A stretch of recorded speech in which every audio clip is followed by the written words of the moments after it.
트럼프가 한국에 총구를 겨눴습니다. 한국이 감히 원칙을 따져? 싫으면 미국에서 방 빼세요. 한국의 기술을 빼앗아 자국의 조선업 부활을 꿈꾸던 미국. 기술을 넘기지 않으면 미국에서 한국 기업을 퇴출시키겠다고 협박했죠. 하지만 바로 그때 대한민국의 반격이 시작됐습니다. 한화는 미국에서 즉시 철수를 선언했고, 심지어 거제도 조선소에서 수리를 기다리던 미해군 군함을 전부 쫓아냈습니다. 한국의 강경 대응에 워싱턴은 패닉에 빠졌고, 미국은 뒤늦게 한국에 고개를 숙였지만 거제도는 이미 캐나다와 사우디 배로 가득 찬 뒤였죠. 도대체 무슨 일이 있었던 걸까요? 미국을 쥐고 흔든 K조선의 위력, 지금 시작합니다. 2026년 3월 태평양 한가운데서 전례 없는 일이 벌어졌습니다. 미 해군이 자랑하는 13조 원짜리 최신의 핵항공모함이 자체하 수도 배관 폭발로 작전 불능에 빠졌어요. 5,000명의 수병이 역겨운 오물 속에 갇혔습니다. 세계 최강이라는 미 해군이 화장실 배관 하나 때문에 멈춰 선 겁니다. 도대체 이걸 어디서 고칩니까? 미국 본토요? 천만에. 미국 내 대형 도크 가동률은 0%였습니다. 단 한 곳도 돌아가지 않았어요. 20만 톤짜리 고철 덩어리를 살릴 수 있는 곳은 지구상에 딱 하나뿐이었죠. 대한민국 거제도, 하나오션 옥포 조선소. 그런데 여기서 질문 하나 드리겠습니다. 살려달라고 무릎을 꿇었을까요? 돈부터 쏟아부었을까요? 아닙니다. 우리 펜타곤은 정반대의 짓을 저질렀어요. 당장 지불해야 할 3억 달러를 묶어버리고 한국의 잠수함 설계도를 내놓으라며 칼을 빼들었습니다. 저는 로버트 챈들러, 미 해군 체계사령부 함정건조국 국장이었습니다. 32년 넘게 펜타곤에서 방산 예산을 주무르며 이 바닥의 꼭대기에 섰다고 자부했죠.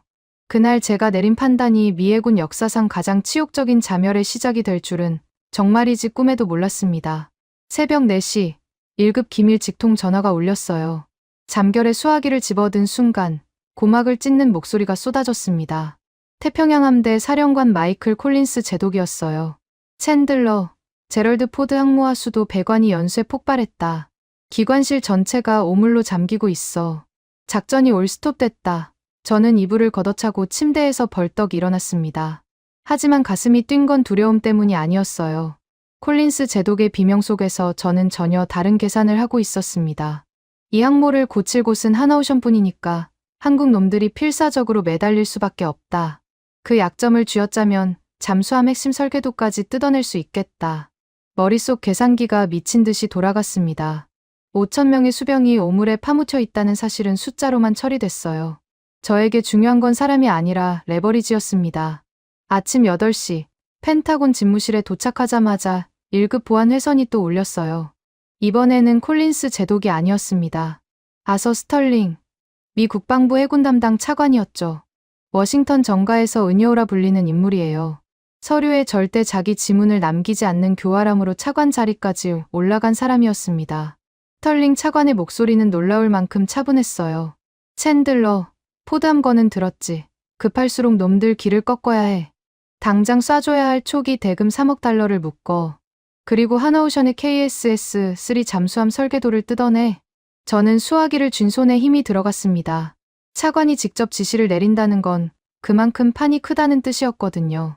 차관님, 하나오션이 순순히 도면을 넘기겠습니까? 제 질문에 스털링 차관은 코웃음을 쳤어요. 순순히, 챈들러, 자네가 32년간 뭘 배운 거야? 항모를 고쳐줄 도크가 필요한 건 한국도 마찬가지야. 일감이 아쉬운 쪽이 무릎을 꿇게 되어 있어. 통화가 끊긴 뒤 저는 시가에 불을 붙였습니다. 연기를 길게 내뿜으며 창밖의 워싱턴 스카이라인을 내려다봤어요. 자신감이 차올랐습니다. 미 해군이 일감을 주겠다는데 감히 고분고분하지 않을 하청업체가 어디 있겠습니까? 오전 10시 저는 하나오션 특수선해양사업본부 구본장 총괄본부장에게 긴급 호출 명령을 보냈습니다. 펜타곤 지하 2층 대회의실로 오라는 통보였어요. 요청이 아니었습니다. 명령이었죠. 구본장이라는 이름은 방산업계에서 여러 번 들은 적이 있었어요. 감정이 없는 사람이라더군요. 협상 테이블에서 눈썹 한 번 까딱하지 않는다는 소문도 들었습니다. 하지만 저는 그런 평판에 별 감흥이 없었어요. 아무리 포커페이스를 유지해봤자 3억 달러를 묶어놓으면 이야기가 달라지니까요. 돈 앞에서 안 무너지는 인간은 없다고 32년 경험이 말해주고 있었습니다. 오후 2시 지하 대회의실 문이 열렸어요. 구본장 본부장이 들어왔습니다. 첫인상부터 묘했어요. 검은 정장에 넥타이 매듭 하나 흐트러짐 없이 걸어오는데 얼굴에 아무 표정이 없었습니다. 긴장도 없고 분노도 없고 불안도 없었어요. 마치 주간 업무 보고를 하러 온 사람처럼 담담했습니다. 옆에는 서류 가방을 든 수행원 한 명이 따라왔죠. 저는 다리를 꼬고 앉아 먼저 입을 열었습니다. 구 본부장, 바쁜 와중에 오느라 고생했소. 본론으로 들어가지.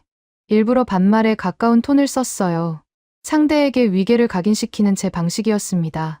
구본장 본부장은 의자에 앉으며 고개를 살짝 끄덕였을 뿐 아무 말도 하지 않았어요. 저는 준비해둔 서류를 테이블 위로 밀었습니다. 미 의회 예산 재검토가 진행 중이오. 포드 함수리 관련 초기 대금 3억 달러는 의회 승인이 나올 때까지 지급을 보류하겠소. 구본장 본부장의 눈이 서류 위로 내려갔습니다. 하지만 표정은 변하지 않았어요. 손 하나 떨리지 않더군요. 저는 속으로 당황했지만 내색하지 않았습니다. 바로 두 번째 카드를 꺼냈어요. 그리고 하나 더. 저는 또 다른 서류 봉투를 밀어넣었습니다. 항모 수리용 도크를 계속 유지하고 싶다면 이 동의서에 서명해 주시오. 하나오션의 잠수함 도면 및 정비 노하우를 미해군에 무상 이전하겠다는 내용이오. 순간 회의실 공기가 바뀌었습니다. 구본장 본부장 옆에 앉은 수행원의 눈이 커졌어요. 하지만 구본장 본부장 자신은 달랐습니다. 동의서를 집어들고 첫 페이지부터 마지막 페이지까지 천천히 넘기더군요. 한 글자도 빠뜨리지 않겠다는 듯이. 저는 의자 등받이에 몸을 기대며 속으로 쾌재를 불렀습니다. 읽고 있다는 건 검토하고 있다는 뜻이니까요. 검토한다는 건 협상의 여지가 있다는 뜻이었습니다. 급한 건 하나오션 쪽도 마찬가지 아니겠소? 미해군 물량이 빠지면 도크가 노는 거니까. 제가 덧붙이자 구본장 본부장이 동의서에서 눈을 뗐어요. 처음으로 저를 똑바로 쳐다봤습니다. 그 눈빛에는 분노가 없었어요. 그게 더 기묘했습니다. 대신 그 안에는 서늘한 것이 있었어요. 경멸. 정확히 그 단어가 맞았습니다. 32년간 수많은 협상 테이블에서 온갖 표정을 읽어왔지만 그런 눈빛은 처음이었어요. 구본장 본부장은 동의서를 테이블 위에 내려놓았습니다. 서명하지 않았어요. 대신 안주머니에서 은장 만년필을 꺼냈습니다. 그리고는 가죽 수첩을 펼쳐 무언가를 적기 시작했어요. 제가 방금 한 말, 날짜, 시간. 만년필 끝이 가죽 위를 스치는 소리가 조용한 회의실에 또렷하게 울렸습니다. 사각, 사각, 사각. 저는 그 소리가 신경 쓰였지만 개의치 않는 척했어요. 기록하고 싶으면 하라지. 어차피 미해군의 룰을 거역할 수 있는 하청업체는 이 지구상에 없으니까. 저는 그렇게 확신하고 있었습니다. 구본장 본부장이 수첩을 덮었어요. 만년필 뚜껑을 소리 없이 닫고 안주머니에 넣었습니다. 그리고 자리에서 일어났어요. 기록 완료했습니다. 본사에 보고 후 회신 드리겠습니다. 그 한마디가 전부였습니다. 항의도 없고 반박도 없고 감정의 흔적도 없었어요. 마치 날씨 이야기를 마치고 나가는 사람 같았습니다. 문이 닫혔어요. 저는 의자에 앉은 채 시간을 다시 물었습니다. 입꼬리가 올라갔어요. 됐다. 한국은 3억 달러가 아쉬워서 결국 무릎을 꿇을 수밖에 없을 거야. 그 순간 저는 몰랐습니다. 그 서늘한 만년필 소리가 미해군의 목줄을 끊는 단두대 칼날이 갈리는 소리였다는 것을. 저는 승자의 미소를 짓고 있었지만 진짜 승자는 이미 문을 나서고 난 뒤였습니다. 첫 번째 실수를 저지른 뒤 저는 오히려 기분이 좋았습니다. 구본장 본부장이 펜타곤을 나선 직후 스털링 차관에게 보고 전화를 넣었어요. 한국 측이 문서를 가져갔습니다. 24시간 안에 구걸하며 전화를 걸어올 겁니다. 차관은 만족스러운 콧소리를 내더군요. 잘했어, 챈들러. 역시 32년 경력은 다르군. 통화를 끊고 저는 집무실 소파에 몸을 깊숙이 묻었습니다. 시가 연기가 천장을 향해 느릿하게 피어올랐어요. 24시간이면 충분하다고 생각했습니다. 3억 달러가 묶인 채 일주일을 버틸 수 있는 하청업체가 어디 있겠습니까? 거제도에서 절박한 목소리가 흘러나올 장면을 그리며 눈을 감았어요. 24시간이 지났습니다. 전화는 오지 않았어요. 처음에는 대수롭지 않게 여겼습니다. 내부 회의가 길어지고 있겠지. 본사 보고 라인이 복잡한 모양이군. 저는 스스로를 그렇게 납득시켰어요. 36시간이 되자 살짝 신경이 쓰이기 시작했습니다. 비서에게 수신 기록을 확인시켰더니 하나오션 쪽에서 온 연락은 단 한 건도 없었어요. 팩스도, 이메일도, 전화도. 아무것도요. 48시간째가 되자 저는 더 이상 소파에 여유롭게 앉아 있을 수 없었습니다. 책상 앞에 앉아 모니터를 노려봤어요.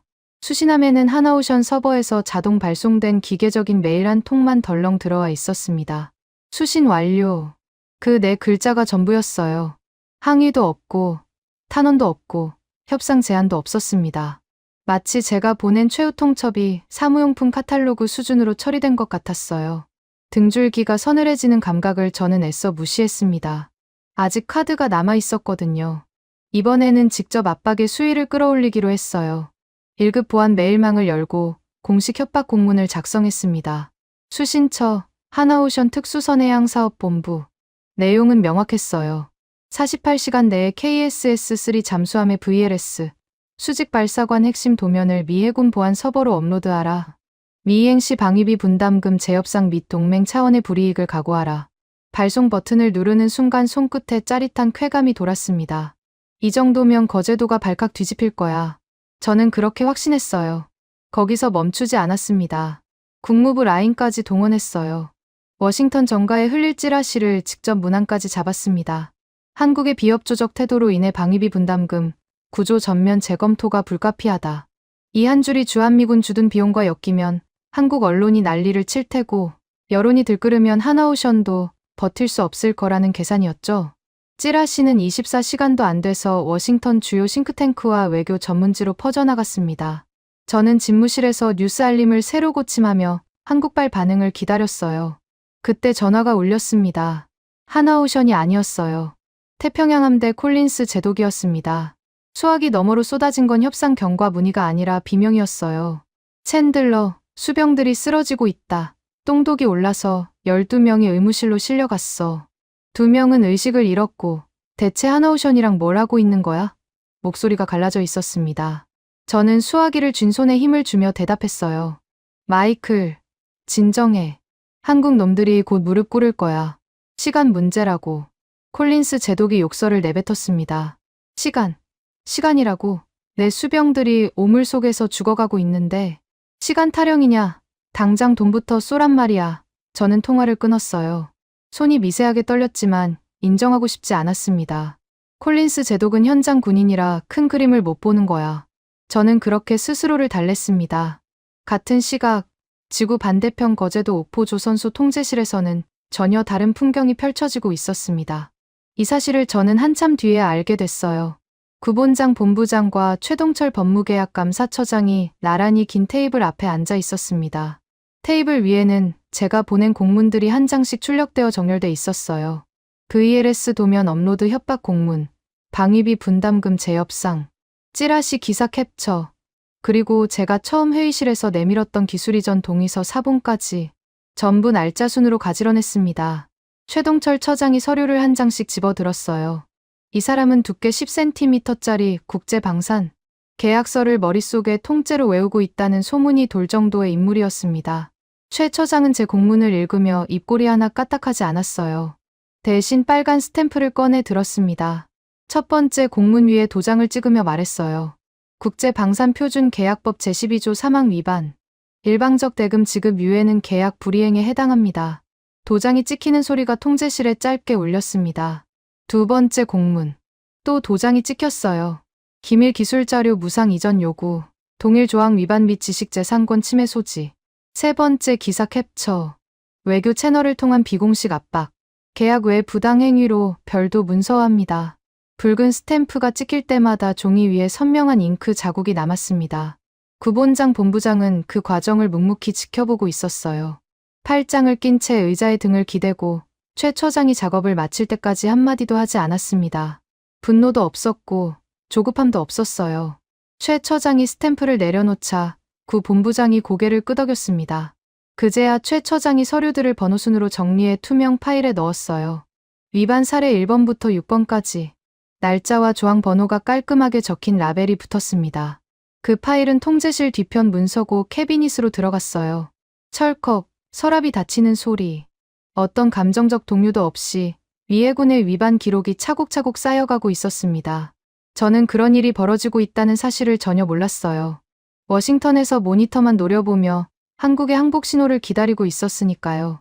사흘째 되는 날 아침, 참다 못한 저는 직접 행동에 나섰습니다. 비서에게 지시했어요. 하나오션 거제도 통제실로 예고 없이 화상 연결을 걸어 상대가 받든 안 받든 기습적으로 화면을 열어 압박하겠다는 판단이었습니다. 3분 뒤 화면이 켜졌어요. 거제도 통제실의 흰 벽과 형광등이 보였습니다. 구본장 본부장이 정면에 앉아 있었어요.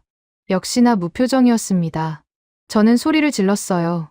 구 본부장, 미합 중국 해군의 공식 서한을 사흘째 무시하고 있소. 이게 동맹국이 할 짓이오? 목소리가 회의실 스피커를 타고 울렸습니다. 제 얼굴이 붉어진 게 화면에도 보였을 거예요. 구본장 본부장은 제 고함을 끝까지 들었습니다. 눈 한 번 깜빡하지 않았어요. 그리고 천천히 옆에 있던 서류철을 집어 들었습니다. 표지에는 빨간 스탬프가 서명했어요. 구 본부장이 서류철을 덮으며 입을 열었습니다. 위반 사례 번호 7번. 예고 없는 화상 통신을 통한 비공식 압박. 문서고 저장 완료. 잠시 멈췄다가 덧붙였어요. 이상입니다. 화면이 꺼졌습니다. 한국 측이 일방적으로 통신을 끄는 겁니다. 저는 꺼진 모니터 앞에 얼어붙은 채 앉아 있었어요. 심장이 요동쳤습니다. 분노 때문만은 아니었어요. 뭔가 잘못되고 있다는 감각이 등골을 타고 올라왔습니다. 30년간 이 바닥에서 가진 나라의 방산업체를 상대해왔지만 이런 반응은 처음이었어요. 항의도 없고 울분도 없고 협상 시도도 없었습니다. 오직 번호가 매겨진 위반 기록만 쌓여가고 있었어요. 마치 검찰이 기소장을 준비하듯. 하지만 저는 그 불안을 집어삼켰습니다. 인정하면 지는 거니까요. 시가에 다시 불을 붙이며 혼잣말을 내뱉었어요. 끝까지 버텨봐라. 3억 달러 없이 도크를 돌릴 수 있나 두고 보자. 그 숨막히는 침묵이 우리가 묻힐 무덤의 깊이를 파내려가는 삽질 소리라는 것을 저는 꿈에도 몰랐습니다. 거제도의 문서고 캐비닛 안에서 붉은 스탬프가 찍힌 서류들이 한 장씩 두꺼워지고 있었고 그 무게가 미해군의 숨통을 서서히 조여오고 있었습니다. 금요일 오후였습니다. 워싱턴의 하늘은 흐렸고 펜타곤 창문 너머로 먹구름이 낮게 깔려 있었어요. 저는 집무실에서 네 번째 시간을 태우고 있었습니다. 재떨이에 꽁초가 수북했어요. 하나오션의 침묵이 나흘째 이어지고 있었고 태평양에서는 콜린스 제독이 하루에 3번씩 전화를 걸어 악을 썼습니다. 수병 23명이 피부 감염으로 의무실에 누워있다고 했어요. 하지만 저는 콜린스 제독의 비명보다 거제도의 침묵이 더 신경 쓰였습니다. 왜 아무 연락이 없는 걸까? 3억 달러가 묶여있는데 한마디 항의도 없다니. 불안한 건 아니었어요. 다만 이해가 되지 않았습니다. 그때 비서실 전화가 울렸어요.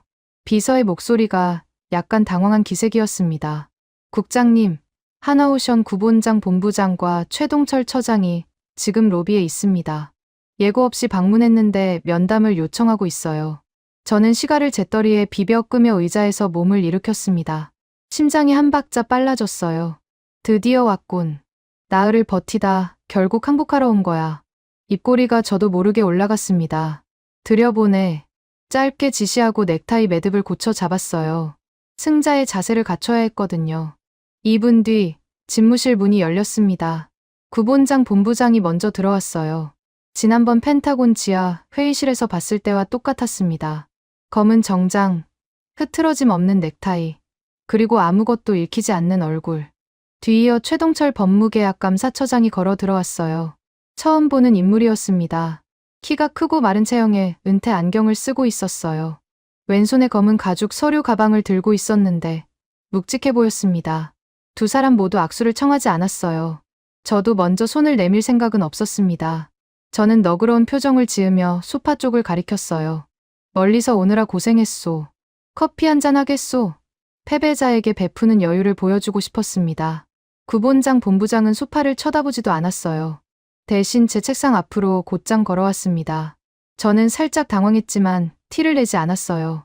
구 본부장이 책상 앞에 멈춰 섰습니다. 최동철 처장이 그 옆에 나란히 섰어요. 두 사람의 얼굴에서 항복의 기색은 조금도 읽히지 않았습니다. 구본장 본부장이 오른손을 들어 안주머니에서 봉투 하나를 꺼냈습니다. 흰 봉투가 아니었어요.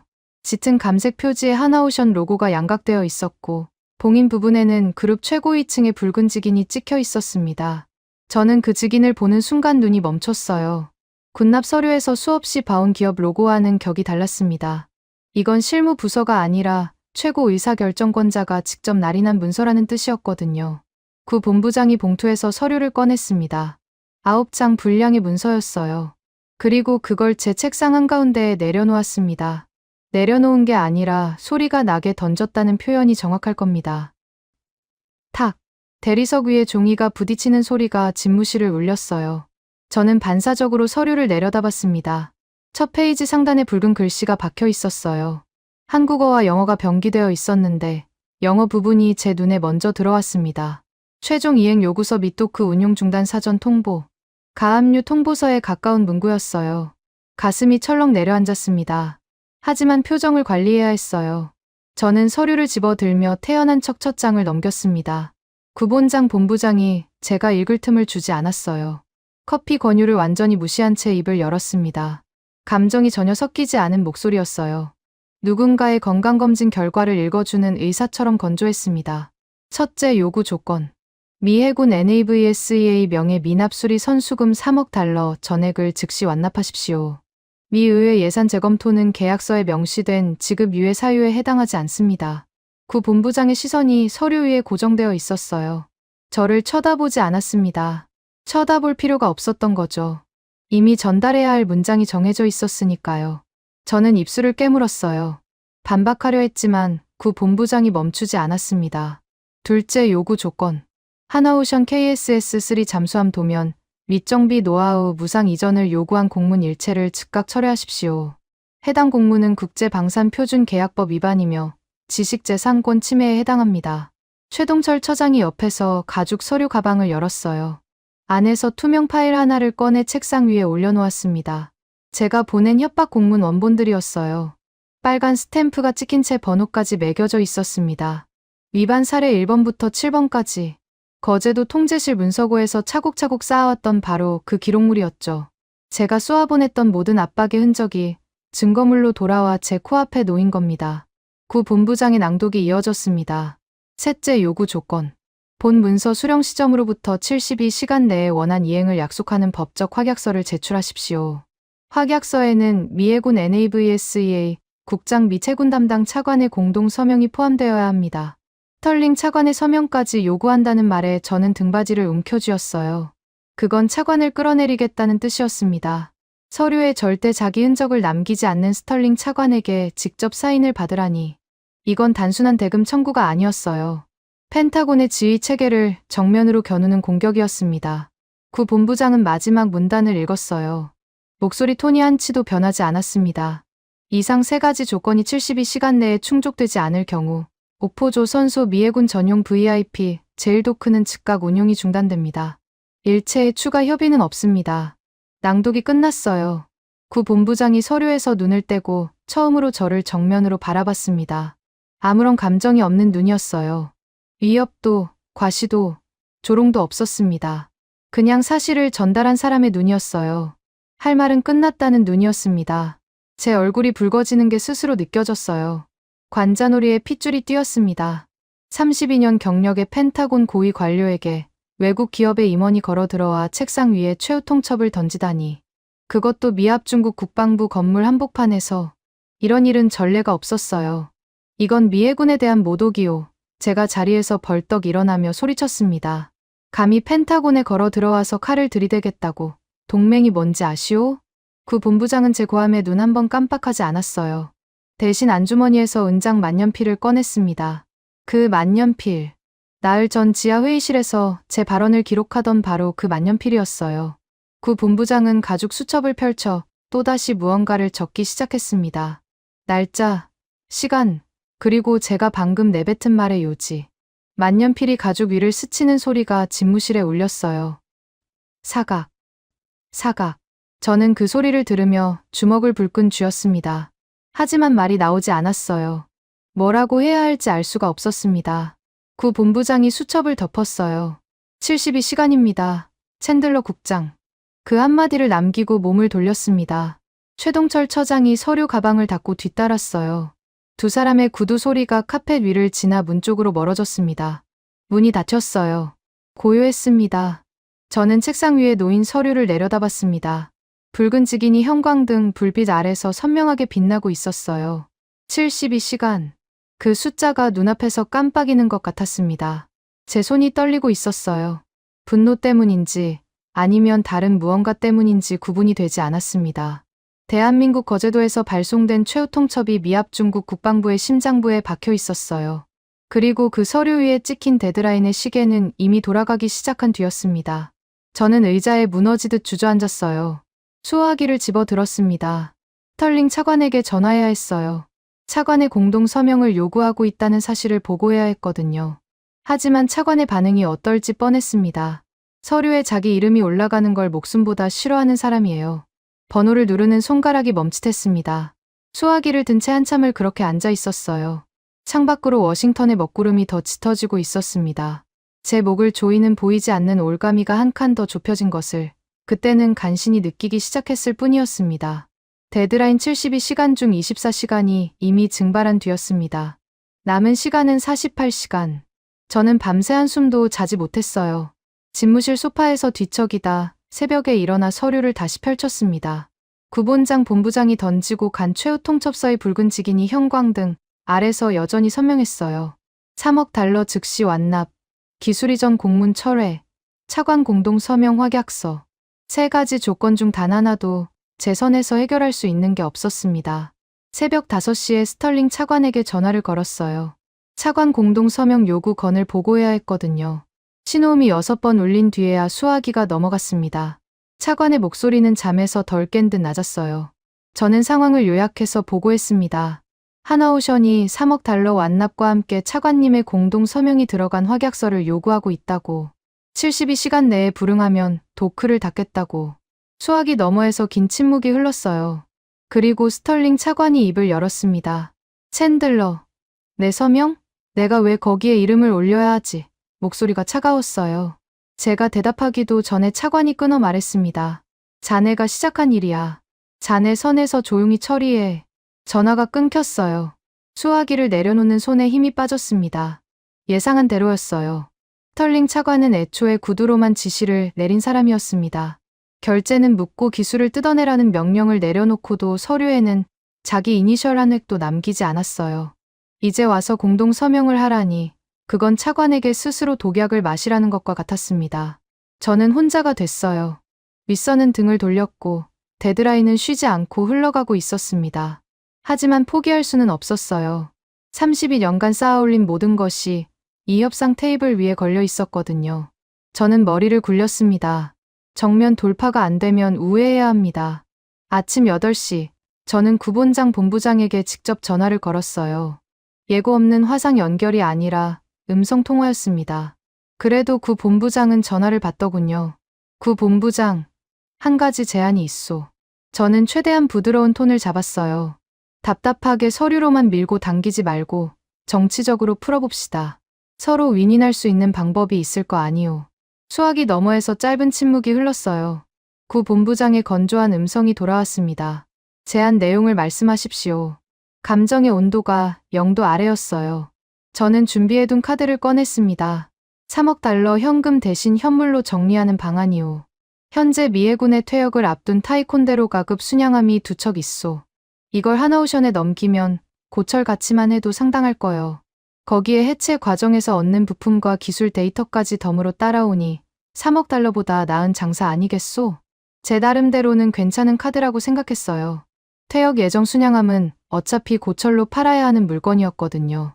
미해군 입장에서는 쓸모없는 짐을 떠넘기면서 3억 달러를 아끼는 셈이고 하나오션 입장에서는 희귀한 미해군 함정을 해체하며 뒤술 정보를 얻을 수 있으니 나쁘지 않은 거래라고 포장할 수 있었습니다. 적어도 제 머릿속에서는 그랬어요. 수화기 너머에서 종이 넘기는 소리가 들렸습니다. 구 본부장이 누군가에게 뭔가를 확인하는 듯한 짧은 한국어가 오갔어요. 2초 뒤 전혀 다른 목소리가 수화기를 타고 흘러나왔습니다. 낮고 정확한 발음이었어요. 최동철 법무계약 감사처장이었습니다. 챈들러 국장, 최동철입니다. 지금 말씀하신 제안에 대해 답변 드리겠습니다. 저는 등을 고추 세웠어요. 법무라인이 직접 나선다는 건 제 제안을 진지하게 검토하겠다는 의미일 수 있었거든요. 최 처장의 답변은 30초도 걸리지 않았습니다. 첫째, 현행 계약서 제6조 1항에 의거하여 수리대금은 현금으로만 결제 가능하며 현물 대납은 어떠한 형태로도 불어댑니다. 숨을 쉴 틈도 주지 않았어요. 둘째, 퇴역 군함의 국제 이전은 국제해양환경협약에 따라 유해 물질 사전 처리 인증이 필요하며 미 해군 타이콘데로 가급 순양함은 해당 인증을 취득한 적이 없습니다. 따라서 한국해양수산부의 수입 승인 자체가 불가합니다. 목소리에 한치의 감정도 없었어요. 마치 자판기에서 영수증이 뽑히듯 조항이 쏟아져 나왔습니다.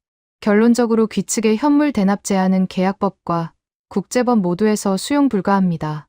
원 요구 조건의 변경은 없습니다. 전화가 끊겼어요.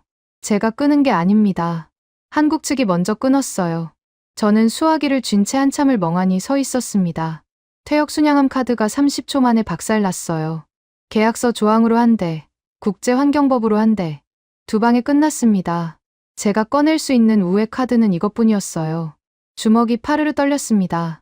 궁지에 몰린 짐승이 발악하듯 저는 다른 방향으로 뛰었습니다. 돈으로 안 되면 여론으로 찍어 누르자. 오전 10시, 저는 워싱턴의 방산 전문 로비스트 2명에게 연락을 돌렸어요. 디펜스 뉴스를 비롯한 군사 전문 매체에 기사를 심으라는 지시였습니다. 프레임은 정해져 있었어요. 하나오션의 비합리적 억지가 한미 동맹에 심각한 균열을 내고 있다. 동맹의 위기를 한국 탓으로 돌리면 국제 여론이 하나오션을 압박할 거라는 계산이었죠. 로비스트들에게 넉넉한 촌지를 약속했어요. 특히 디펜스 뉴스의 존 마틴 수석 특파원에게는 단독 인터뷰까지 미끼로 던졌습니다. 마틴은 군사 전문 기자 중에서도 특종 욕심이 가장 강한 인물이었거든요. 이 정도면 먹힐 거라고 확신했습니다. 오후 2시, 디펜스 뉴스 온라인판에 기사가 올라왔어요. 제목은 제가 원하는 프레임과는 살짝 달랐지만 방향은 맞았습니다. 한미 방산협력에 긴장감이 감돈다는 내용이었어요. 저는 기사 링크를 하나오션 쪽에 일부러 흘렸습니다. 국제 여론이 움직이기 시작했다는 신호를 보내고 싶었거든요. 이 정도 압박이면 구본장도 내부적으로 흔들릴 수밖에 없을 거야. 저는 그렇게 믿었어요. 하지만 제가 몰랐던 게 있었습니다. 존 마틴 기자는 제가 먹인 촌지와 프레임을 고분고분 받아 적는 사람이 아니었어요. 마틴은 제가 건넨 정보를 역추적하기 시작한 겁니다. 왜 펜타곤이 이렇게 필사적으로 한국을 매도하려 할까? 뭘 숨기고 있는 거지? 그 질문이 마틴의 기자 본능을 건드렸어요. 제가 눈치채지 못하는 사이 마틴은 펜타곤 내부의 항모화 수도, 고장 은폐 문건을 추적하고 있었습니다. 제가 쏘아 올린 화살이 부메랑이 되어 돌아오고 있다는 사실을 저는 까맣게 모르고 있었어요. 데드라인 24시간 전, 오후 4시였습니다. 비서가 메일 수신 알림을 들고 왔어요. 하나오션 발신이었습니다. 3억 달러 입금 안내도, 협상 재개 요청도 아니었어요. 메일에는 PDF 파일 하나만 첨부되어 있었습니다. 파일명은 이랬어요. 타국 해군 무관 참관 일정표. 제 손이 마우스 위에서 잠시 멈칫했습니다. 뭔가 심상치 않은 냄새가 났어요. 파일을 열었습니다. 첫 페이지에 빼곡하게 적힌 스케줄이 눈에 들어왔어요. 3월 첫째 주 거제도 오포조선소 현장 시찰 일정이었습니다. 방문자 명단의 첫 번째 이름, 빌 블레어 캐나다 국방부 장관. 그 밑에는 캐나다 해군 참모 총장, 차세대 잠수함 사업 프로젝트 담당관, 의회 예산 실무단까지 적혀 있었어요. 두 번째 방문단은 사우디아라비아 왕실 대표단이었습니다. 국방부 차관, 해군 작전사령관, 그리고 왕실 직속 방산투자자문관. 일정표 옆에는 시찰 동선까지 상세하게 기재되어 있었어요. VIP 제일도크 현장 브리핑, KSS-3 잠수함 모델 시연, 건조 공정 실시간 참관. 모니터 앞에서 몸이 굳었습니다. 이건 대체 뭘 의미하는 겁니까? 하나오션이 왜 이 일정표를 제게 보낸 걸까요? 답은 뻔했어요. 미국이 비우는 자리에 들어올 대체자가 이미 줄을 서 있다는 경고였습니다. 캐나다는 독일 TKMS사의 차세대 잠수함에 질려 있다는 소문이 파다했어요. 사우디 왕실은 VLS 탑재 잠수함에 막대한 현금을 쏟아부을 준비가 되어 있었죠. 이 두 나라가 거제도에 발을 들이는 순간 미 해군의 우선협상 자격은 휴지 조각이 되는 겁니다. 바로 그때 직통 전화가 다시 울렸어요. 콜린스 제독이었습니다. 목소리가 이전과 달랐어요. 비명이 아니라 절규였습니다. 챈들러, 수병 37명이 추가로 쓰러졌다. 기관실 오물이 발목까지 차올랐어. 더 이상 못 버텨. 제발 결제 버튼이나 누르란 말이야. 수화기가 울리도록 고함이 쏟아졌어요. 저는 이를 악물었습니다. 인정하고 싶지 않았어요. 3억 달러를 순순히 내면 제가 시작한 갑질이 완전한 패배로 확정되는 거니까요. 스털링 차관은 모든 책임을 제게 돌릴 겁니다. 경력이 끝나는 거예요. 마이클, 24시간만 더 버텨. 한국이 마지막 순간에는 꼬리를 내릴 거야. 저는 그렇게 대답했습니다. 콜린스 제독이 수화기 너머에서 거친 숨을 몰아쉬더니 한마디를 내뱉었어요. 챈들러, 자네 미쳤어. 전화가 끊겼습니다. 집무실이 다시 고요해졌어요. 모니터에는 캐나다와 사우디 방문단의 일정표가 여전히 떠 있었습니다. 시계를 봤어요. 데드라인까지 남은 시간은 23시간 47분. 빨간 숫자가 한 초씩 줄어들고 있었습니다. 저는 여전히 하나오션이 마지막 순간에 물러설 거라고 믿고 있었어요. 아니, 믿는 게 아니라 그래야만 했습니다. 그 망상을 놓는 순간 제 32년이 통째로 무너지는 거였으니까요. 데드라인 당일이 밝았습니다. 아침 햇살이 펜타곤 창문을 비추고 있었지만 제 눈에는 아무것도 들어오지 않았어요. 밤새 소파에서 뒤척이다 새벽 4시에 포기하고 일어났습니다. 세수도 하지 않은 채 구겨진 셔츠 차림으로 책상 앞에 앉았어요.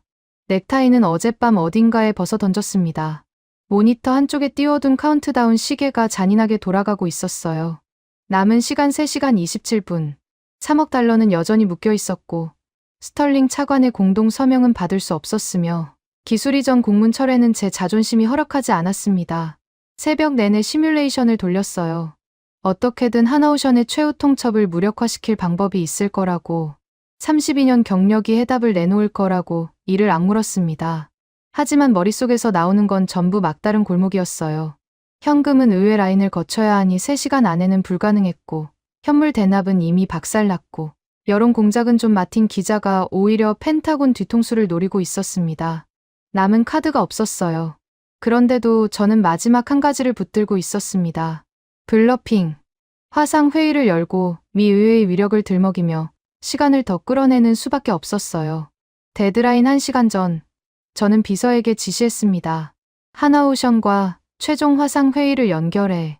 비서가 잠시 머뭇거리더니 대답했어요. 국장님, 한국 측에서 회의 수락을 할지 확신이 없습니다.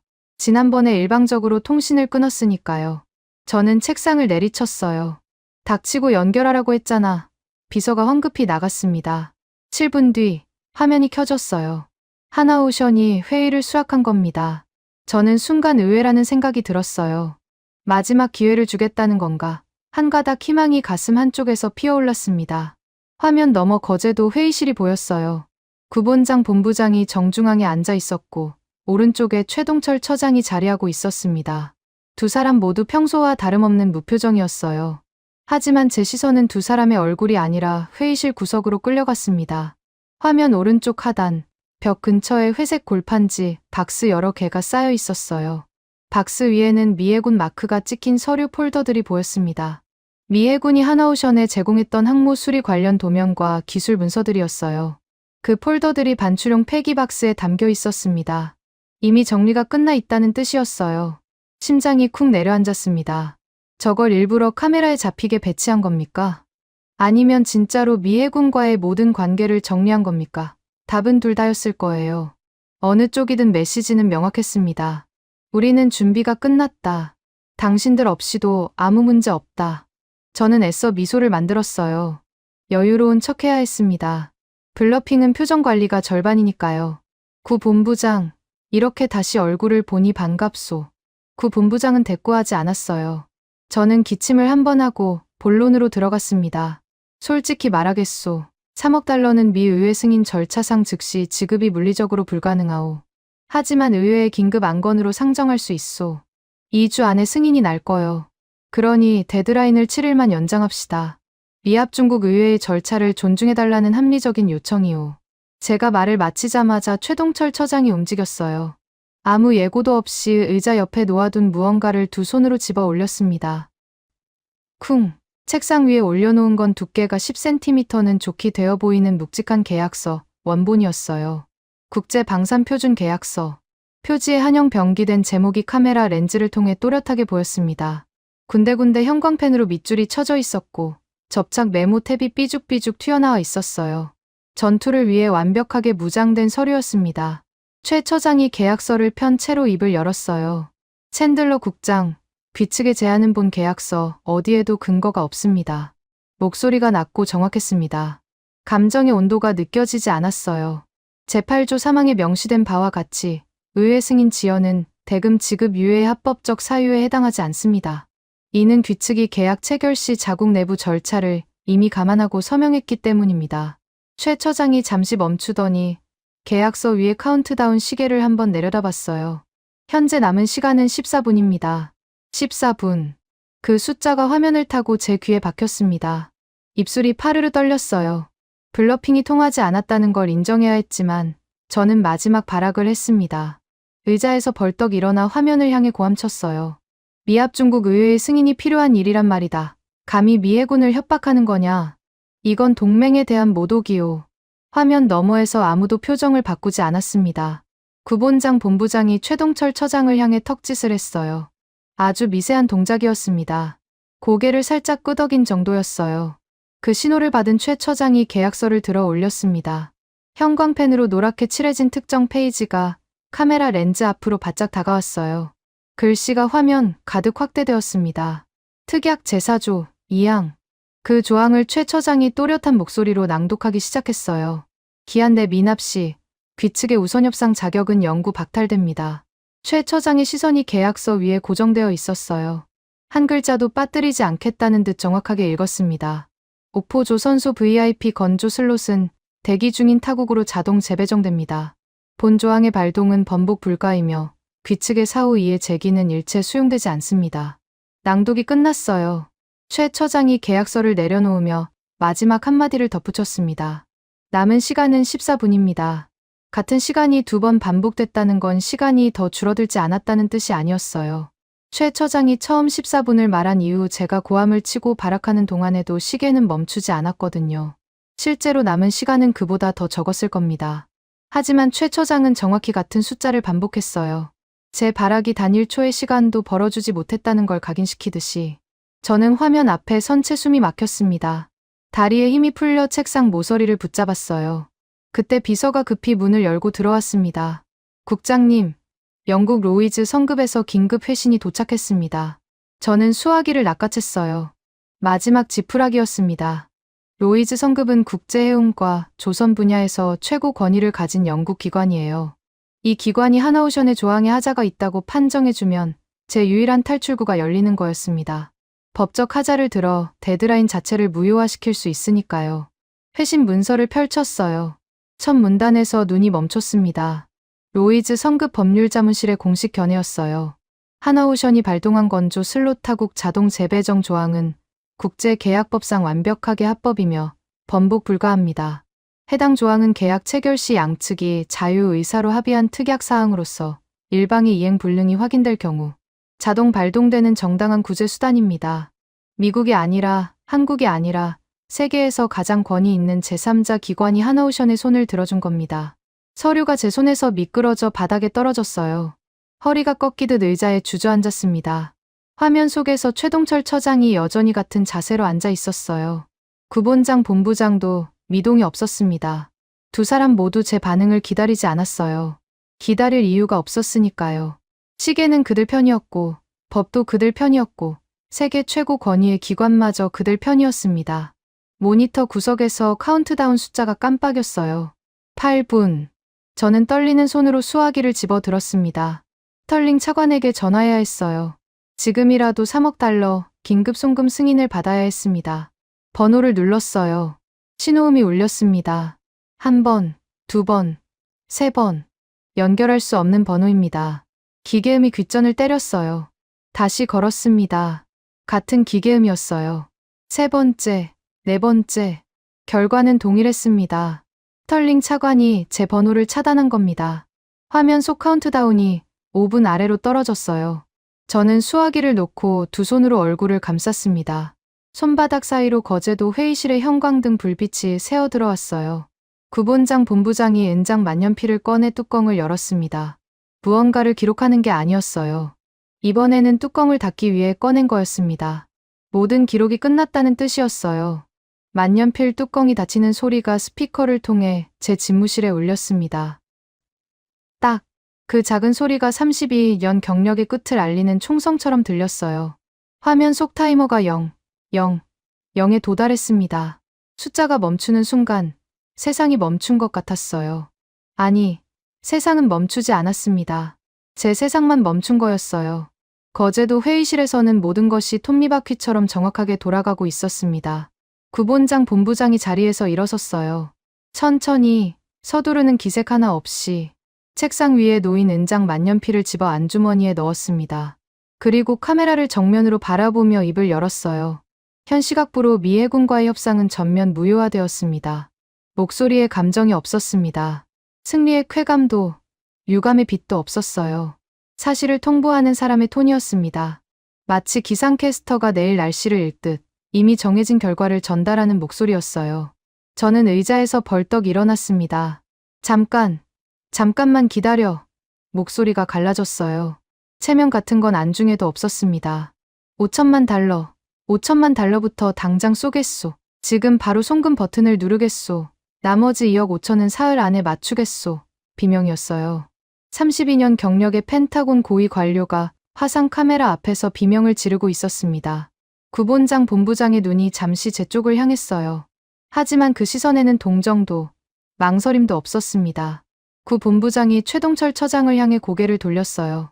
최 처장이 손목시계를 확인했습니다. 그리고 고개를 가로저었어요. 1초의 오차도 없이 화면이 꺼졌습니다. 검은 모니터가 저를 비추고 있었어요. 구겨진 셔츠에 넥타이도 없이 두 눈을 부릅뜬 채 일어서 있는 사내의 모습이 화면에 어렴풋이 비쳤습니다. 그게 저였어요. 저는 손을 뻗어 모니터 가장자리를 잡았습니다. 마치 꺼진 화면을 다시 켤 수 있기라도 한 것처럼. 하지만 검은 화면은 돌아오지 않았어요. 한국 측이 일방적으로 시스템을 강제 종료한 겁니다. 그 순간부터 모든 것이 무너지기 시작했습니다. 비서실 전화가 미친 듯이 울렸어요. 비서가 창백한 얼굴로 뛰어 들어왔습니다. 국장님, 거제도에서 긴급 통보가 왔습니다. 옥포 조선소에 파견된 우리 인원 20명 전원의 출입증이 정지됐습니다. 저는 말을 잇지 못했어요. 사원증, 보안배지, 전산망 접속 권한까지 전부 차단됐다고 합니다. 현장 보안 요원들이 즉시 퇴거를 통보했다고요. 비서의 목소리가 떨리고 있었습니다. 거제도의 상황은 제가 워싱턴에서 상상할 수 있는 것보다 훨씬 신속하고 잔인하게 진행되고 있었어요. 이 사실을 저는 나중에 파견 인원들의 보고서를 통해 알게 됐습니다. 화상 시스템이 꺼지자마자 옥포 조선소의 보안 통제실에서는 일제히 출입카드 정지 명령이 내려갔어요. 미해군 파견단 20명의 이름이 화면에 한 줄씩 뜨더니 옆에 붉은 글씨로 무효가 찍혔습니다. 카드를 찍어도 게이트가 열리지 않았어요. 10분 전까지 자유롭게 드나들던 도크 출입구가 잠겼습니다. 파견단 책임자인 데릭 앤더슨 중령이 보안 데스크로 뛰어갔어요. 이게 무슨 짓이오? 우리는 미합 중국 해군 소속이오. 앤더슨 중령이 출입증을 내밀며 고함쳤지만 하나오션의 보안 요원은 무표정한 얼굴로 대답했습니다. 본사 지시에 따라 귀측 전원의 출입 권한이 정지되었습니다. 개인 소지품 수거 후 30분 내에 정문으로 퇴거해 주십시오. 그게 전부였어요. 항의도, 설명도, 사과도 없었습니다. 20명의 미해군 파견단은 짐도 제대로 챙기지 못한 채 보안 요원들의 안내를 받아 정문 밖으로 나와야 했어요. 도크 안에 남겨둔 뒤술 장비, 노트북, 개인 메모까지 전부 봉인 처리되었습니다. 앤더슨 중령이 항의하자 보안팀장이 서류 한 장을 내밀었어요. 잔류 물품 목록 확인서. 물건은 외교 채널을 통해 반환될 예정이니 서명하라는 내용이었습니다. 미합 중국 해군 장교에게 사인을 받아 내는 한국 기업의 보안 요원. 32년 전이라면 상상도 못할 장면이었을 겁니다. 워싱턴의 제 집무실로 돌아오겠습니다. 비서의 보고를 듣는 동안 저는 모니터 앞에 서 있었어요. 펜타곤 전산망에 접속해 거제도 도크 관련 시스템을 열었습니다. 화면이 뜨는데 평소보다 시간이 걸렸어요. 로딩바가 느릿느릿 채워지더니 결과가 나왔습니다. 거제도 도크 출입 권한이라는 항목 옆에 커다란 붉은 글씨가 박혀 있었어요. 접근 불가. 제 눈앞에서 실시간으로 권한이 박탈되고 있었습니다. 미해군 소속 전원의 전자 출입 코드가 하나씩 붉은색으로 바뀌었어요. 챈들러, R, W, 접근 불가, 앤더슨, D, T, 접근 불가. 이름들이 줄줄이 붉게 물들었습니다. 마치 명부에서 이름이 지워지는 것 같았어요. 화면 하단에 추가 알림이 떴습니다. VIP 제일도크 운용 상태 변경. 현재 상태, 셧다운. 그 두 글자가 눈에 박혔어요. 셧다운. 미해군 함정을 위해 24시간 가동되던 거대한 도크가 꺼졌습니다. 조명이 꺼지고, 크레인이 멈추고, 용접 불꽃이 사라졌을 거예요. 10만 톤급 핵항모를 품을 수 있는 지구상 유일한 도크가 문을 닫은 겁니다. 저는 수화기를 집어들었어요. 스털링 차관에게 전화해야 했습니다. 이건 제 선에서 처리할 수 있는 수준을 넘어섰어요. 번호를 눌렀습니다. 연결할 수 없는 번호입니다. 아까와 같은 기계음이었어요. 다시 걸었습니다. 같은 기계음. 세 번째, 네 번째, 다섯 번째. 손가락이 번호판을 미친 듯이 두들겼지만 결과는 바뀌지 않았어요. 스털링 차관은 이미 저를 버린 거였습니다. 서류에 자기 이름을 남기지 않는 사람답게 침몰하는 배에서 가장 먼저 빠져나간 거예요. 비서가 다시 문을 열었습니다. 국장님, 차관실에서 회신이 왔습니다. 문서로요. 비서가 종이 한 장을 내밀었어요. 스털링 차관실 발신, 챈들러 국장 수신. 내용은 세 줄이었습니다. 본건은 귀관의 소관 업무로서 차관실은 관여한 바 없음. 추후 경과 보고 시 서면으로만 제출할 것. 대면 보고 부려. 세 줄짜리 사용 선고였어요. 차관은 제가 혼자 시작한 일로 만들어버렸습니다. 구두 지시의 흔적은 어디에도 없었어요. 스털링 차관이 왜 서류에 절대 이니셜을 남기지 않는지 그 이유를 저는 그제야 뼈저리게 깨달았습니다. 수화기를 내려놓았어요. 의자에 앉지도 못하고 책상에 기댄 채 멍하니 서 있었습니다. 모니터에는 여전히 붉은 접근 불가 코드들이 줄지어 있었어요. 거제도의 조명은 꺼졌고 파견단은 쫓겨났고 차관은 꼬리를 잘랐습니다. 제가 쥐고 있다고 믿었던 칼자루가 실은 한국의 시퍼런 작두날이었어요. 내 손목은 이미 깨끗하게 잘려 나간 뒤였고 저는 잘린 줄도 모르고 칼을 흔들고 있었던 겁니다. 창밖으로 워싱턴의 오후 햇살이 비치고 있었어요. 펜타곤 주차장 너머로 성조기가 바람에 펄럭이는 게 보였습니다. 그 깃발 아래서 32년을 보냈어요. 이 건물의 대리석 복도를 가죽 구두로 걸으며 세계 최강의 군의 일원이라는 자부심을 한 번도 의심한 적이 없었습니다. 그런데 지금 이 순간 대한민국 경상남도 거제도의 한 조선소가 미해군의 코드를 붉은색으로 바꾸고 도크를 셧다운시켰어요. 항의할 곳도 없었습니다. 법도 그들 편이었고 계약도 그들 편이었고 세계 최고 권위의 영국 로이즈 성급마저 그들 편이었으니까요. 그때 비서실 전화가 한 번 더 울렸어요. 비서가 들어오기도 전에 제가 먼저 수화기를 집어들었습니다. 뭐야? 목소리가 거칠었어요. 비서가 더듬거리며 대답했습니다. 국장님, 거제도 현장에서 추가 보고가 왔는데요. 우리 파견단이 정문 밖으로 나가는 시점에 반대편 도로에서 검은 세단 행렬이 조선소 안으로 진입하는 게 목격됐다고 합니다. 저는 수화기를 쥔 손에 힘이 들어갔어요. 세단, 누구 차야? 비서가 잠시 침묵하더니 대답했습니다. 차량 번호와 깃발로 봐서 캐나다 대사관 소속 의전 차량으로 추정됩니다. 수화기를 놓았어요. 아니, 놓은 게 아니라 손에서 미끄러진 겁니다. 캐나다. 그 이름이 머릿속에서 울렸습니다. 하나오션이 보내온 타국 해군 무관 참관 일정표. 그 첫 번째 줄에 적혀있던 이름. 빌 블레어 캐나다 국방부 장관. 경고가 아니었어요. 예고였습니다. 미 해군 파견단이 쫓겨나가는 그 정문으로 기다렸다는 듯 캐나다가 밀려들어오고 있었어요. 제가 발로 걷어찬 자리를 주워 담으러 온 겁니다. 캐나다 국방부 장관이 거제도에 도착했다는 소식은 30분도 안 돼서 펜타곤 전체에 퍼졌습니다. 저만 모르고 있었던 게 아니었어요. 국방부 정보국, 국무부 동아시아 태평양국, 심지어 백악관 국가안보회의실까지 긴급 보고가 올라갔습니다. 하지만 가장 먼저, 가장 정확하게 상황을 파악한 곳은 다름 아닌 방산 전문 매체들이었어요. 제가 프레임을 먹이려 했던 바로 그 언론이었습니다. 비서가 태블릿을 들고 뛰어들어왔어요. 국장님, 제인스에서 긴급 속보가 나왔습니다. 제인스, 글로벌 방산 정보 분야에서 최고 권위를 인정받는 기관이에요. 이 기관의 속보는 전 세계 국방부와 방산업체의 의사결정에 직접 영향을 미칩니다. 비서가 화면을 보여줬어요. 속보 제목이 눈에 박혔습니다. 미 해군이 자만으로 놓친 하나오션의 골든 슬롯, 캐나다와 사우디아라비아가 60조 원 규모로 전격 인수. 글자 하나하나가 제 가슴에 못을 박았습니다. 기사 본문을 읽었어요.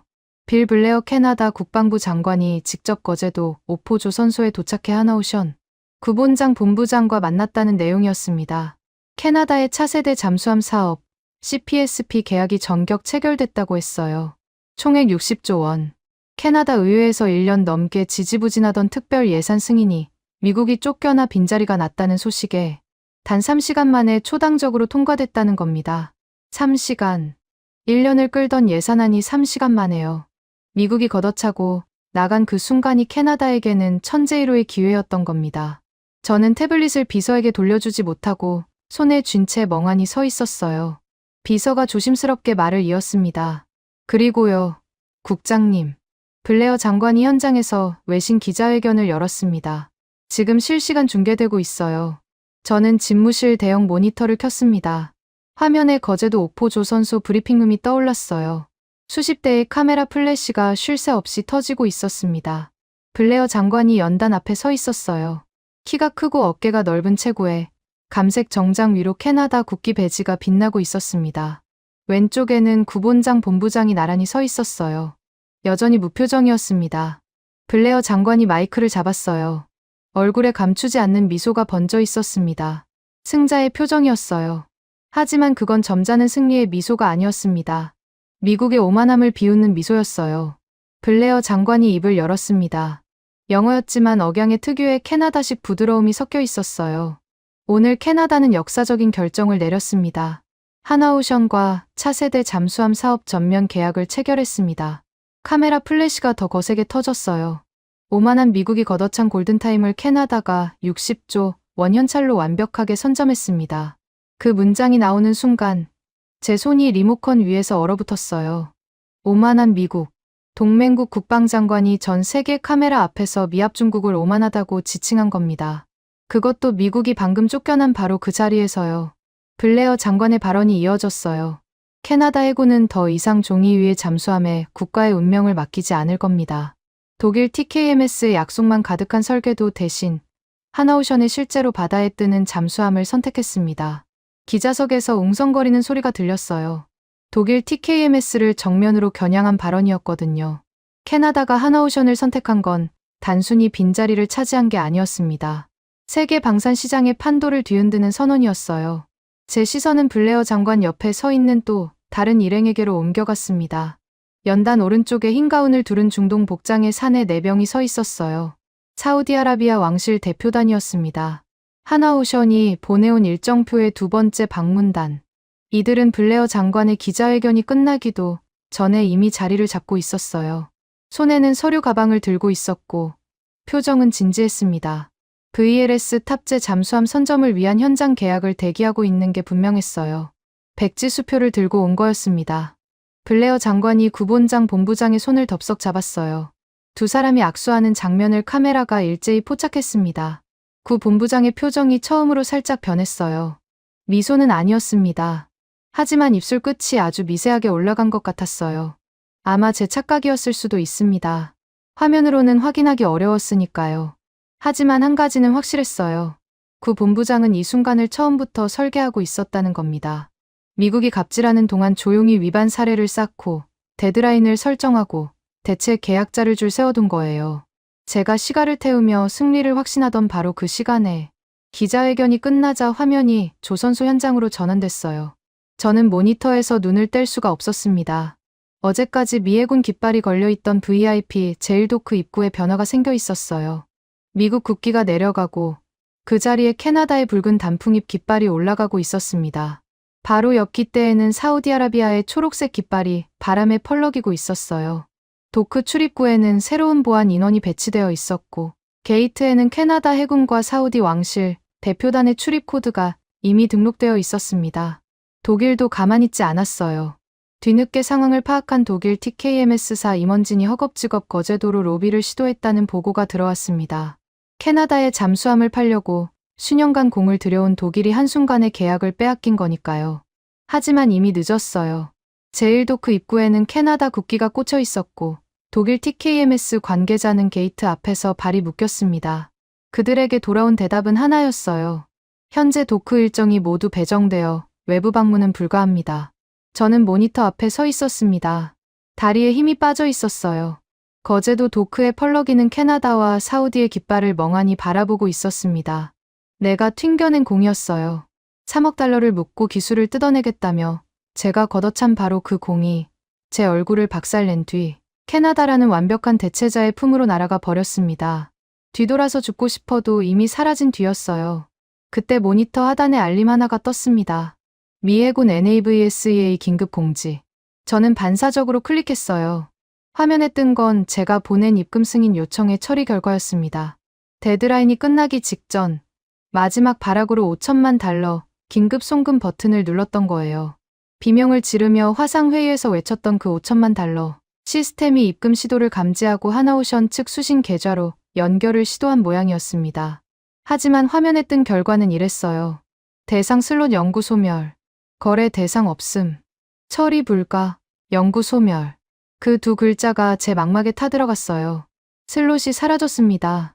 미 해군이 하나오션에서 가지고 있던 우선협상 자격, VIP 도크 사용권, 모든 것이 영구적으로 소멸된 겁니다. 돈을 아무리 쏟아부어도 살 수 없는 것이 되어버렸어요. 계약서 특약 제4조 2항, 최동철 처장이 형광펜으로 밑줄 그어 카메라 앞에 들이밀었던 바로 그 조항이 정확하게 발동한 거였습니다. 번복 불가, 사후 이해 제기 불가. 저는 키보드 위에 두 손을 올려놓은 채 움직이지 못했어요. 입금 버튼을 다시 눌러봤습니다. 같은 메시지가 떴어요. 대상 슬롯 영구 소멸. 세 번째, 네 번째. 미친 사람처럼 버튼을 연타했지만 결과는 달라지지 않았습니다. 시스템은 제 요청을 받아들이지 않았어요.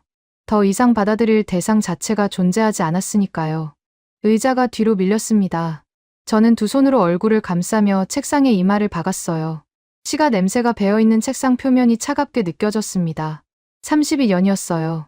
이 건물에서, 이 책상에서, 이 의자에서 32년을 보냈습니다. 세계 최강 미 해군의 함정 건조를 관장하는 자리라고 자부했어요. 그런데 그 32년의 무게가 지금 이 순간 대한민국 거제도의 조선소 하나에 의해 산산조각 나고 있었습니다. 원칙이라는 단 두 글자로. 창밖에서 바람 소리가 들렸어요. 워싱턴의 저녁 하늘이 붉게 물들고 있었습니다. 제 집무실 모니터에는 거제도 도크에 펄럭이는 캐나다 국기가 여전히 떠 있었고 그 옆에서 사우디 왕실 대표단이 계약서에 사인하는 장면이 실시간으로 흘러나오고 있었습니다. 저는 그 화면을 끌 수가 없었어요. 눈을 감을 수도 없었습니다. 제가 만든 재앙의 크기를 끝까지 직시해야 한다는 걸 그때 처음으로 깨달았으니까요. 2026년 3월 6일 아침이었습니다. 전날 밤 집무실 소파에서 기절하듯 잠들었다가 비서의 노크 소리에 눈을 떴어요. 몸이 천근만근이었습니다. 눈을 뜨자마자 첫 번째로 본 건 모니터 위의 날짜였어요. 3월 6일. 어제의 악몽이 현실이었다는 걸 확인하는데 3초가 걸렸습니다. 비서가 문을 열고 들어왔어요. 얼굴이 하얗게 질려 있었습니다. 평소에 표정 관리가 철저한 비서였는데 그날은 입술이 떨리고 있었어요. 국장님, 디펜스 뉴스 일면을 보셔야 합니다. 태블릿을 건네받았어요. 화면을 켜는 손이 떨렸습니다. 디펜스 뉴스 온라인판 일면에 사진 한 장이 박혀 있었어요. 태평양 한가운데 떠있는 제럴드 R. 포드함의 기관실이었습니다.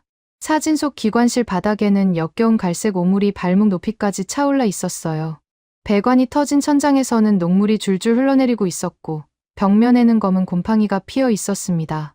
사진 한 장에 담긴 정보만으로도 충분했어요.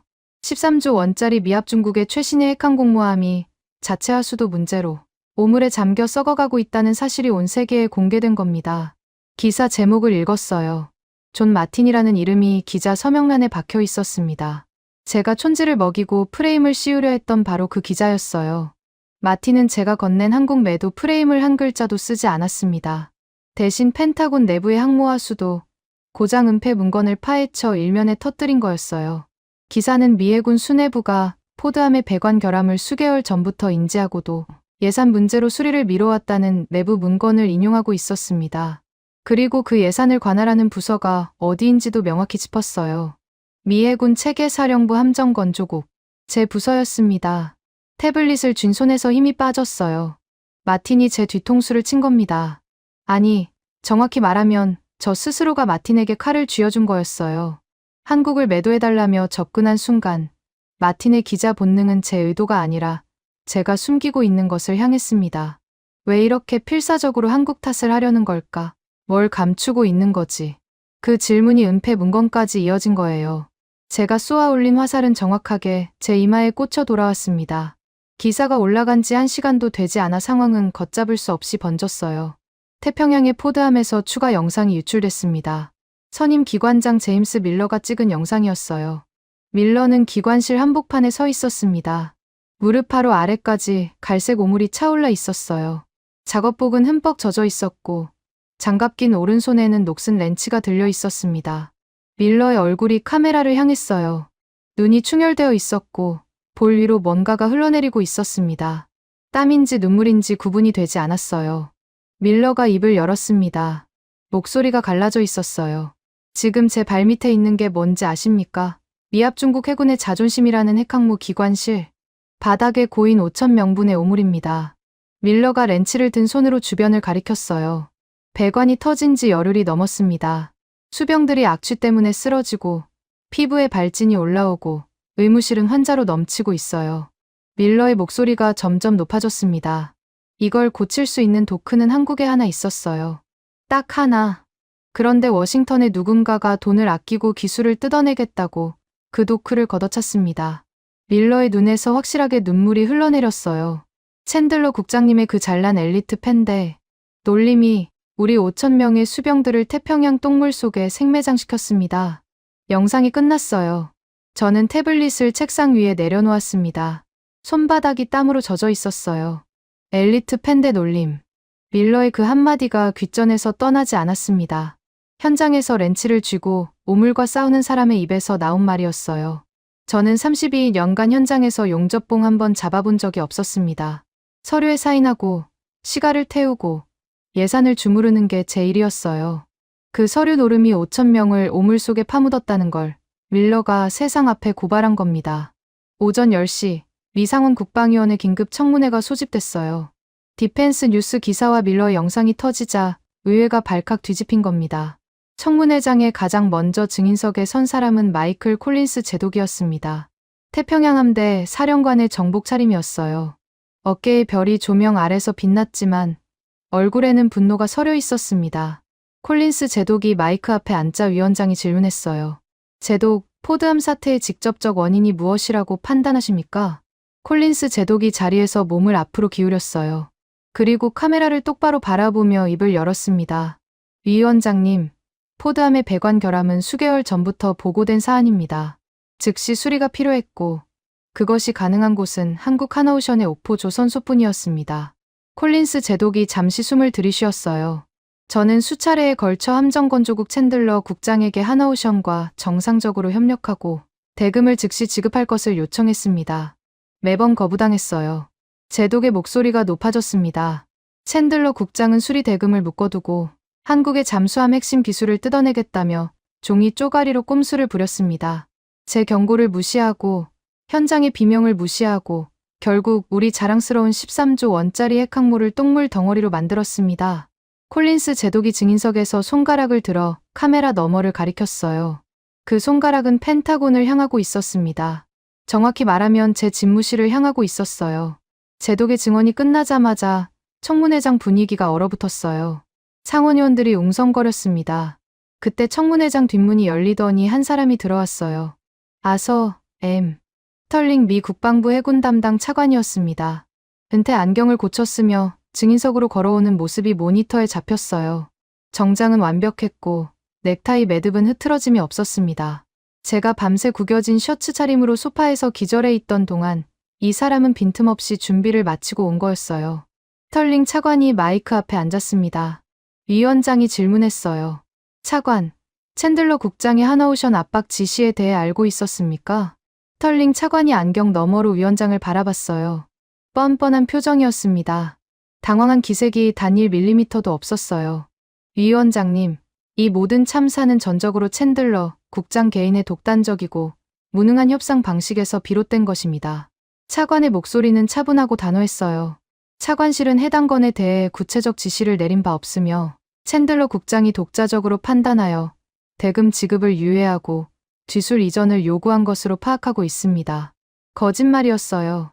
새벽에 직접 전화를 걸어 결제는 묻고 기술을 뜯어내라고 지시한 사람이 저 자리에 앉아 있었습니다. 하지만 증거가 없었어요. 스털링 차관은 서류에 단 한 획도 남기지 않았거든요. 전화 기록?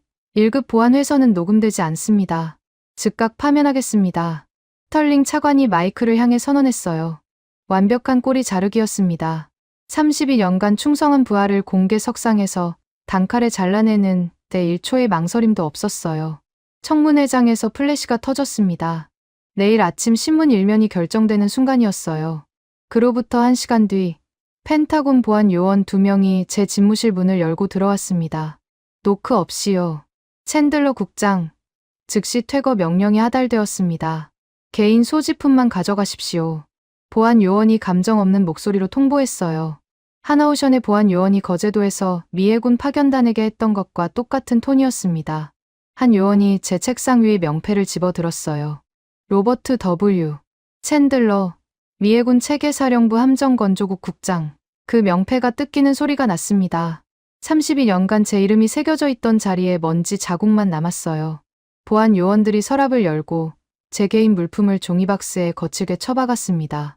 가족사진, 해군협회 기념 메달, 낡은 수첩.